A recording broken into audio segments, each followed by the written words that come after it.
Yeah, you got that little water in there. Okay, cool. Yeah. Oh. See, what's the point of the black shit though? If I don't know, you're gonna wear stuff with holes in it. I just thought it was cool. I mean, I'm already black, so it wouldn't make that difference about it. All right. 3, 2, 1. Hey, welcome back to the Champcast. I'm here with Delmer Pierce. He is my buddy. He's an MMA fighter. We're gonna go over stuff he is fighting. This will be going up. Actually, the day we're filming this, Wednesday. So he's fighting this Saturday at XKL. Where's the venue at again? Gas Monkey Live. Gas Monkey Live. So you can still get tickets, I believe. Yep. Come out. I'll be there. I'm gonna watch him kick somebody's goddamn head off. It's gonna be great. Fun. A lot of fun. So first and foremost, this is your second or third fight. This is my third fight. This is your third first fight one in Texas. Oh, first one in Texas. Really? What was Yep. the first one? Vegas and Vegas. I thought you only did one in Vegas. I didn't know you did two. Yeah, both were in Vegas. Okay, so obviously, and this is your last amateur fight, and then you're gonna look towards going through the pro division and going through things like that. Yep. So, and the guy you're fighting, he has not had a fight yet, correct? No, this is his debut. Okay, so that's what's interesting is like, how is it that you're prepping going into fighting someone that you know nothing about how they fight? You have no video of them. You've never seen them. It's weird, isn't it? It's really weird. We were just covering like everything, really, just touching up on my striking, touching up on my ground game, wrestling, making sure that in the transitions I find moments where I can stop, but then the moments where I need to go. But yeah, we're just touching on everything. We would do that anyway, even if we had video on somebody. Yeah, of course. It's just the only difference is if I have video on somebody, then you can game plan. You know their habits and everything, so you can know little things on the work on, such as how do they shoot a double leg, single leg, if they go shoulder down, what exactly to do. That goes Exactly. Yep. Do we know anything about physical, like height, reach, anything like that? Judging off of pictures, it looks like he's about my height. He might be like an inch or two taller than me, which is fine. It's no big deal, yeah. Both my other opponents were like almost 6 feet tall, Jeez. which is weird for 135. Oh yeah. my God.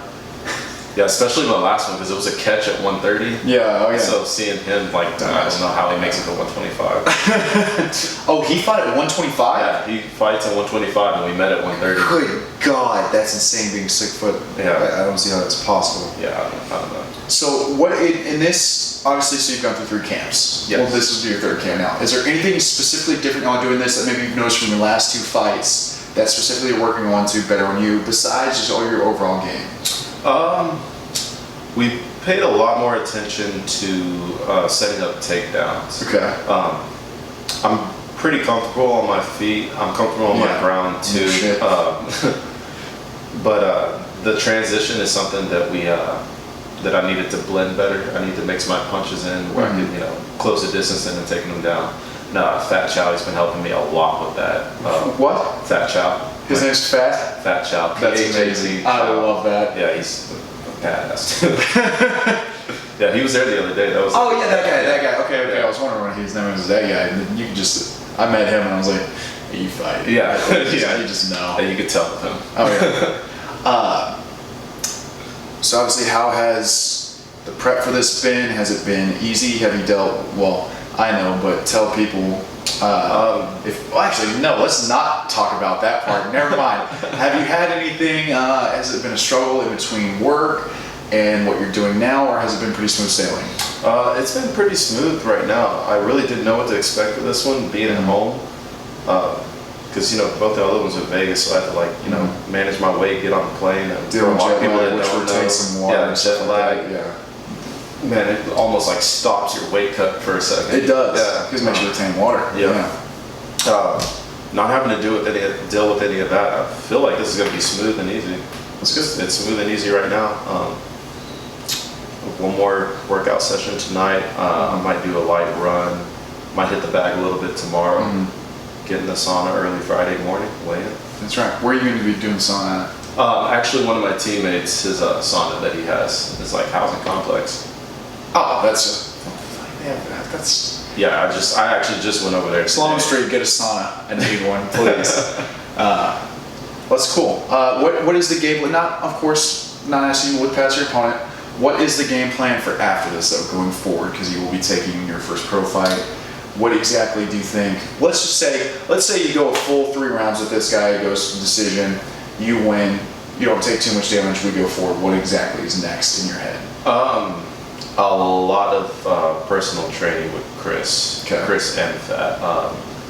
Everybody I've been working with in my camp, not everybody, but especially the one-on-ones that I've been doing, all of them are black belts. And I get smothered in jiu-jitsu. Oh yeah. Yeah. So training with them a lot and working specifically on jiu-jitsu, getting more comfortable with fighting on my back. Mm-hmm. Especially because I've looked at a lot of pro 35ers, and I thought I was a big 35er, but there are definitely some bigger ones out Some there. big boy out there. Yeah. Marlon Moraes is a big old boy. Exactly. So I just want to make sure I'm ready, to be able to fight off my back, even if it's not fighting off my back. If I get taken down, being able to get up, and, not having someone control me. That's the main thing. What do you think is your strongest points going into this fight? Obviously, striking is very good for you, and your wrestling is very good as well, especially Yes. the top game. Yeah. From what I've seen. Yeah. I mean, the plan is just establish a jab. If I can hurt him with the jab, everything else is just going to follow up. Oh, 100%. Yeah. So establish my jab early on in the first round, shoot early on. I don't see him getting up. I really don't. You're just going to Habib him? Pretty much, yeah. Put your shoulder in his chest and you should just give up. You know I deserve this.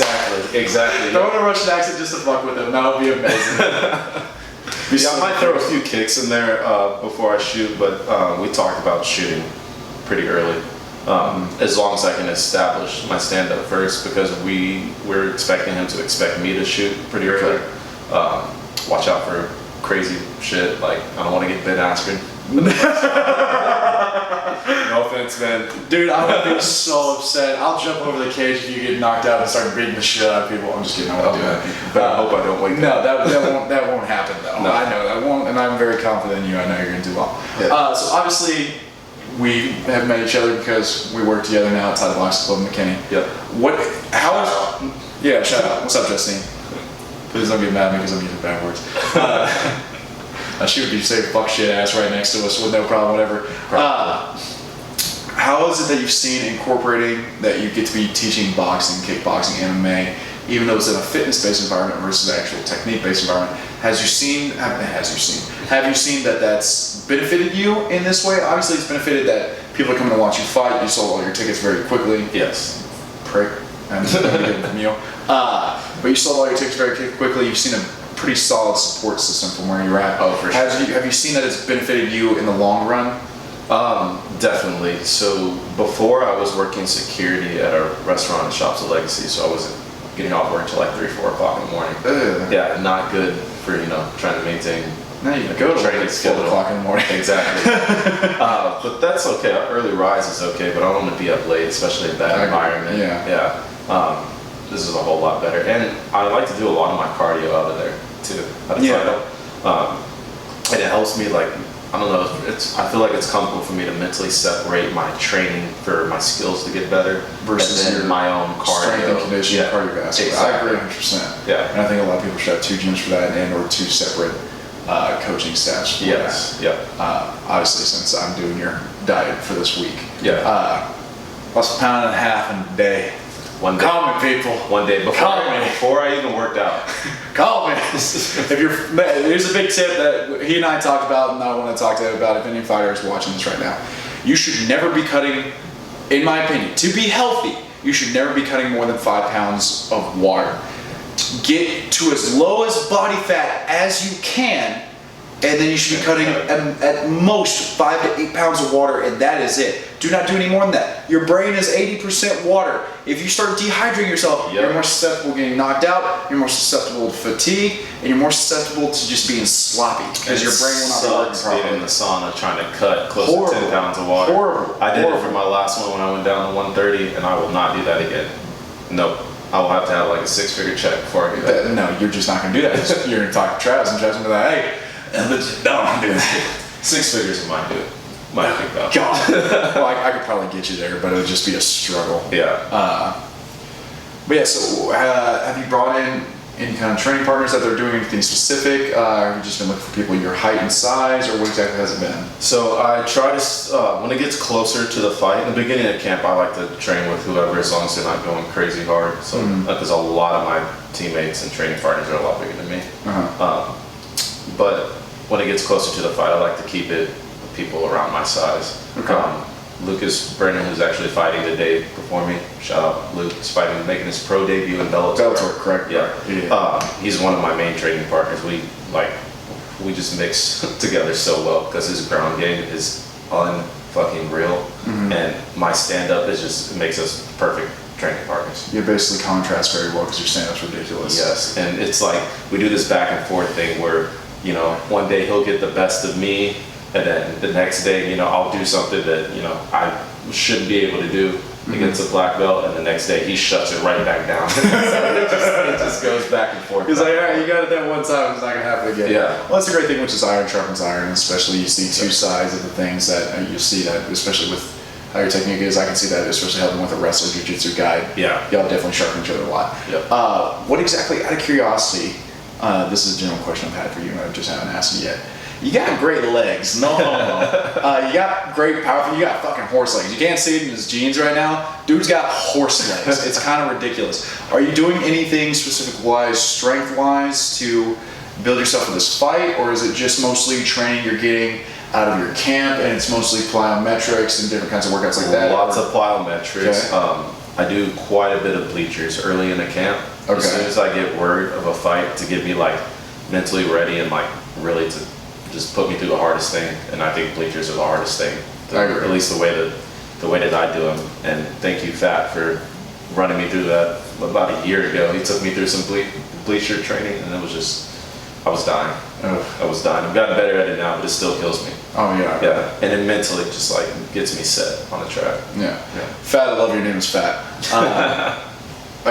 When it comes to, obviously, because I mean I've done it before, but with the absolute amount of running, do you try to find a balance of just strictly distance running mixed with sprinting and things like that, or doing a combination of those, or what exactly are you doing? So on the bleachers, we do in two different ways. We do snakes, which is just up the stairs, over, down the stairs, and I think it's up, over, down, over, up, over, down. Yeah, something like that. Yeah, and we do that 10 times, and that's more of like a conditioning thing. Of course. And then like the second day during the week when I do bleachers, we'll do the actual bleachers, and it's a hard sprint up and jog down.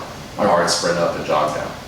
So how, your last, like, let's say your last hard sparring session, how many rounds, I don't remember, I think you told me, how many rounds did you do in preparation back to back to back? Because obviously, I never did amateurs, but it's three minutes. Three 3-minute rounds. Yeah. That's what I thought. We did 9 3-minutes for me. Actually, it was 6 3 minutes, and then I did 1 5-minute, because Luke is doing 5 minutes for his pro debut. Okay. Yeah, so I went one round with him. I did 3 with Fat, 3 with my teammate Cody, and then 1 with Luke. 1 5-minute. Coach was working you? Yeah. Oh, God. Yeah. He works me a lot. Yeah. Yeah. Him and Chris, they'll both put it on me. Without a doubt. So let's take Chris for example. How obviously y'all been in camp together, basically, which has been kind of handy. What weight does he fight at? You mean Luke? Luke, Yeah. my apologies. He fights at 145, one above me. Okay, so that's perfect. Y'all right about the same size. Yes. What exactly have they incorporated you into his training as well, or has it just been y'all touch gloves a couple times and that's about it? Oh no, we definitely just in both our camps we help each other. Like honestly, he's my main training partner. I'm his main training partner besides Fat. Yeah, and it's just like I said, we just are almost perfect training partners for each other. If there's one thing that you think you definitely need a lot of work on, what exactly is it?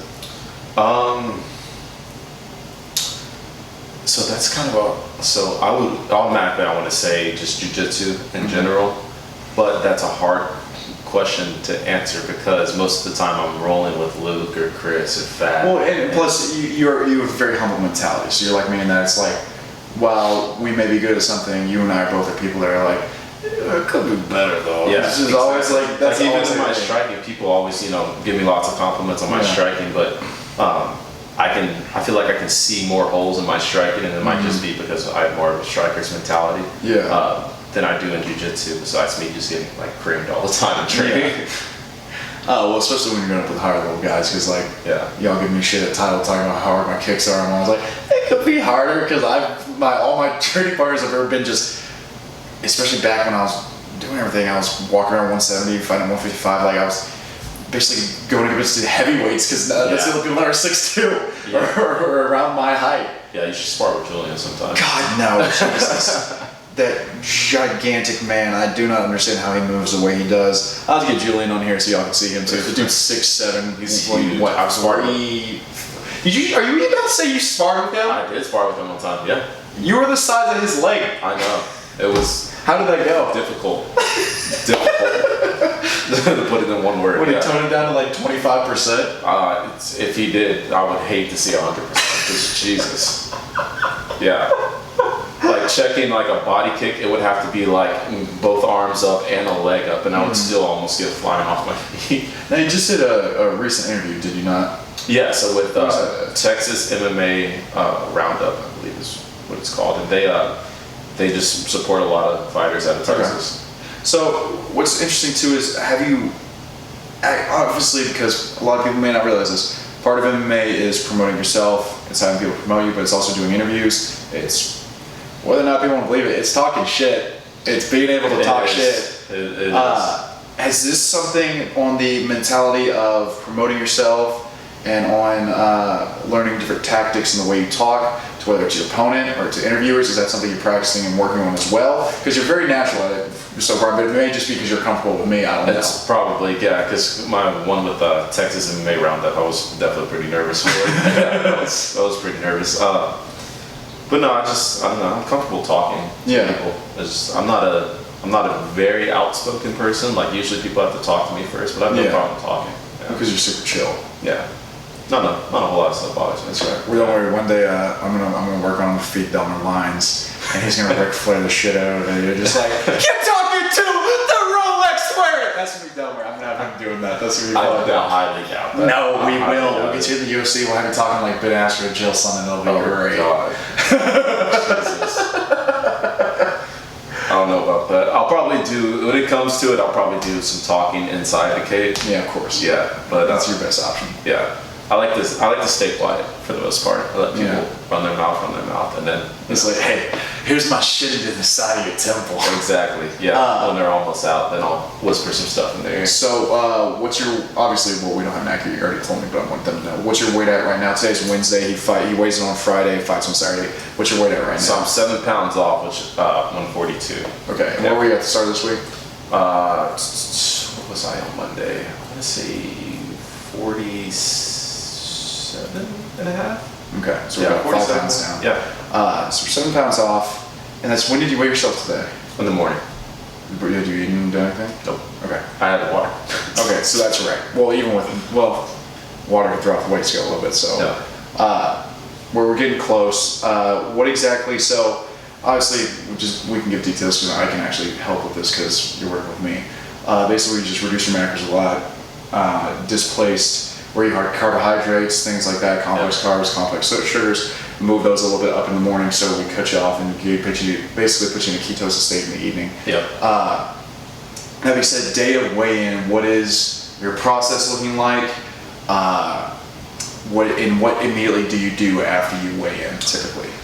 So I weigh in at noon on Friday, which is awesome. It's not at 6 o'clock. That's great. That's fantastic. Yeah. So my last meal will probably be, depending on when I decide to do my workout on Thursday, tomorrow, my last meal will probably be 24 hours before weigh-in. Yes. It's probably the last time I drink. We'll keep you fasted. Yeah. But after weigh-ins, I'm thinking some wheat pasta. Wheat pasta is what I'm thinking. No? I'm gonna make Delmer's food on Friday night. I got you, but we'll figure out what we do with water intake and stuff like that, because that's the main thing. Is obviously I don't want you to chug immediately afterwards because you're gonna be very dehydrated. That can fuck up your system, make you actually it can basically make you cramp more doing it that way, because if you're taking an extreme intake of water immediately afterwards, basically your body's gonna want to push out like crazy, so you have to slowly introduce it back in. Yeah. Which luckily, since you're weighing in at 12, gives us plenty of time versus those people who have to weigh in like 6, 7 p.m. Yeah, I'm so happy about that. And that was one thing after my first weigh-in, I was like dying and trying to drink as much water. Yeah. Well, I was about to, then Chris stopped me like in my tracks with like my gallon on my face. He was like, slowly. But yeah, that definitely, I can tell that if I would have chugged it, I probably would have felt bloated and like definitely. All when it came right out, body probably wouldn't have absorbed half of it. No, you basically just piss everything out and then you cramp up, which is bad because that's going to be a big thing with the food I'm going to have you do, especially before the fight. Yeah. It's going to be very, very important to what we do because we're going to load you up with basically solid fats and carbs immediately beforehand, nothing with sugar or extremely starchy carbs. So I'll have everything written out, of course. Cool. But thank you for doing this, of course. No problem. This Saturday night, come and see Delmer fight. I'm going to give more updates. I'm going to do this again whenever he makes his pro debut, I'm sure. Yes. And we're going to give updates. And we're going to film a couple videos down the line, too, where I'm going to do some strength and conditioning training with him and showing you guys like how I would train an MMA fighter and certain things don't work. Like my athlete-specific training, which you can find one of my videos where I did it with a top 25 high school ranked in the nation player who is now in the minor leagues right now. What up, Tristan? But yeah, so we're gonna do something like that as well. It's gonna be really cool, and I'll keep you guys updated on this fight. And we might talk immediately after the fight too. We'll see. Yep. But thank you, and check us out the next time with Champcast. Oh, all Delmer's Instagram and all of his info will be down below. Go give him a follow so you can keep up with his career. Yes. Other than that, thank you guys. Like, comment, and subscribe.